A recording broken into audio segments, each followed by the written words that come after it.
So ayan, kita ulit tayo while traffic naman tayo ngayon. So ang pag-usapan lang natin is yung mga developer na meron tayo around Cavite. So unahin natin yung mas makabubungad sa atin. Una, meron tayong Masaito. Isa sa mga project ng Masaito, yung nasa Kawit area natin, which is malapit lang siya sa Terona Highway.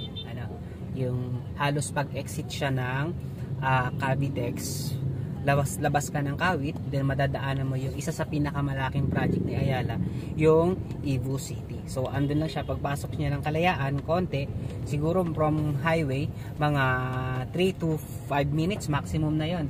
Nandun ka na sa project ng Masaito. Meron tayong mga townhouses doon na ranging ng 2.7 million at meron din naman tayong mga single attached na 5 million and above. And pangalawa sa project ng Masaito ay meron tayo sa may part ng Imus, halos boundary ng Gen 3. Ito yung Lanillo Heights. So ang meron tayo dito mga single attached na nasa 3.7, meron tayong 3.7 na pinakamaliit hanggang 7 million din. So ito is halos katabi siya ng Open Canal Road na diretsyon ng Daang Hari papunta ng Open Canal o Alabang. Okay? So yun siya. Tapos kung mapapansin nyo, ang hanap nyo ay along the highway, ito halos along expressway, yung Calax, yung Cavite Laguna Expressway. So yun yung difference niya. Parang ang mangyayari nga, halos katabing-katabi lang siya ng expressway na ginagawa. At take note, malapit siya sa bagong ginagawang SM Gen 3, ang isa sa pinakamalaking SM sa Cavite. Okay? So yun yung dalawang project na hawak natin. So kung interested, pwede naman kayo mention nyo lang kung anong project, so para makapagbigay tayo ng details. At pangalawa ay ang bungad pa rin tayo yung project ni Property Company of Friends or Pro Friends. Ang isa number 1 yan, katabi siya ng Masaito sa may Kawit, which is Imus area and Gentry area, yung Lancaster New City. Kaya lang meron na tayo yung mga townhouses lamang na affordable na nasa 2.4 million. And then meron tayong project sa kanya sa loob, inside, ito yung Lancaster, which is inside Lancaster. Ito na yun yung tawag nito, condominium natin. Meron tayong One Lancaster Park at saka meron din tayong West Wind. So yan, mga condominium. And then kung house and lot, isa yung townhouses natin, 2.4. And then pangalawa sa project niya, meron tayong sa Tanza siya, meron siya sa Tanza. Ito yung Mikara Estate Tanza.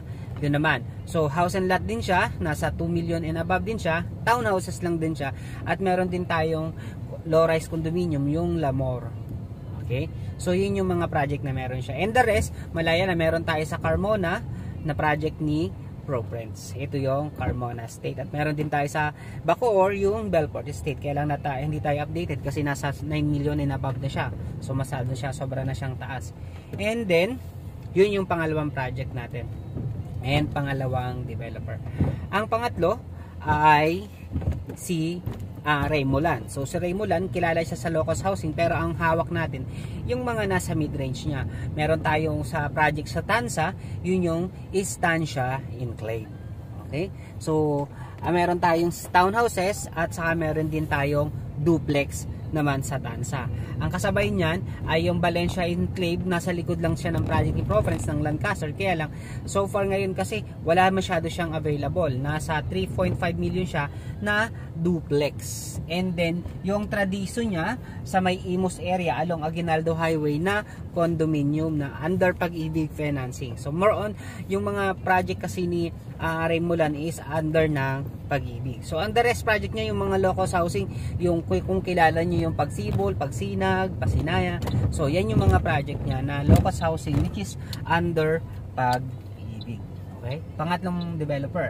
And ang pang-apat nating developer na mararecommend natin sa inyo ay ang 560 Homes. So ang 560 Homes, isa lang kasi yung project natin na meron tayo. Ito ay yung Tanza area na nasa 2.7 million hanggang 3.5 million, depende kasi sa lot orientation kung inner or corner lot. So maganda siya, meron tayo dyan. Isa sa mga American inspired home na meron tayo sa Tanza, malapit lang ito sa SM Tanza, 10 minutes away from SM Tanza, and also 10 minutes away from Robinson Gentry naman siya. So nasa 20 minutes naman siya from SM Rosario. So yun yung isa sa mga project ng 560 homes. Okay? So ang meron tayo diyan tatlong unit, si Nixon na nasa 45 square meter yung floor area, tapos si Kennedy na 50 square meter, and meron tayong Lincoln na 60 square meter. So si Lincoln sa yung pinakamalaki, at meron tayong available na end lot na nasa 3.7 million. And take note, sa 10% lang yung down payment niya, and sa 10% down payment niya, discounted pa siya ng 50%. Parang lumalabas 5% lang yung down payment mo. But 10% yung ileles niya sa total contract price ni Lincoln, Kennedy at Nixon. So yun pa, complete type siya as turnover, American style talaga siya. Maganda yung turnover natin. Hindi siya crowded yung area niya, at malapit lang din siya, tansa area pa lang siya. Okay? And lastly, na developer natin na ma-recommend natin sa inyo ngayon ay si Homemark or Peakland. So Homemark/Peakland. So meron tayong dalawang project lang niya. It's located ng Tansa at located din sa Naik. Una yung atin yung Westdale Estate natin na nagre-range ng 1.7. Kaya lang locus housing siya o bear type siya, no parking lot to. And then sa kung Naik area naman siya na si Northdale Estate 2. So nasa 5,000 lang yung reservation niya. Okay? So maliit lang ang monthly amortization, nasa 10,000 to 12,000 lang yung amortization niya, and only under for Pag-ibig financing lang siya. Not applicable for bank financing or other financing. Unlike ng ibang developer na nabanggit ko na applicable for bank financing, and meron tayong in-house financing. So yun yung mga developer na available tayo. So kung interested tayo, pwede naman natin sabihin nyo lang yan sa akin para magbigay ko sa inyo lahat ng ang other options ng mga applicable units natin. Sige, tandaan. So yun lang muna guys.